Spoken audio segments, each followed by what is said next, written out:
La tour sud-ouest, de forme elliptique, est l'élément le mieux conservé du château d'Équart. Elle fait partie des aménagements défensifs réalisés par François d'Équart dans la seconde moitié du XVIe siècle pendant les guerres de religion. Elle a été bâtie par-dessus une tourelle d'artillerie carrée construite seulement une dizaine d'années plus tôt. Une partie de cette première construction, la chambre de tir, a été conservée à l'intérieur du rez-de-chaussée et reconvertie en four.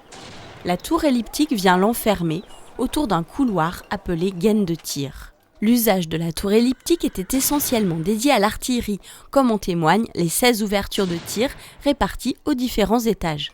Ce sont des coulevrinières, du nom d'une arme à feu portative, la coulevrine, sorte de petit canon. Les coulevrinières de cette tour ont la particularité de posséder une double embouchure pour élargir l'angle de tir sans fragiliser la construction. Le rez-de-chaussée ne communique pas avec les niveaux supérieurs de la tour, qui donnaient directement dans le logis. Comme le logis est aujourd'hui détruit, un escalier extérieur en bois a été installé pour accéder à la porte du premier étage. Passé cette porte, vous accédez à une salle éclairée par 2 baies. En dessous de ces ouvertures, au niveau de l'allège, sont aménagées de petites coulevrinières.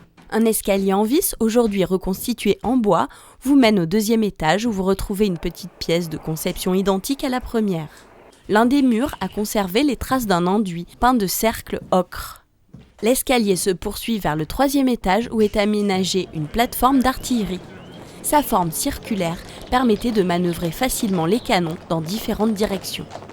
Le sommet de la tour était également équipé de mâchicoulis dont il reste des fragments.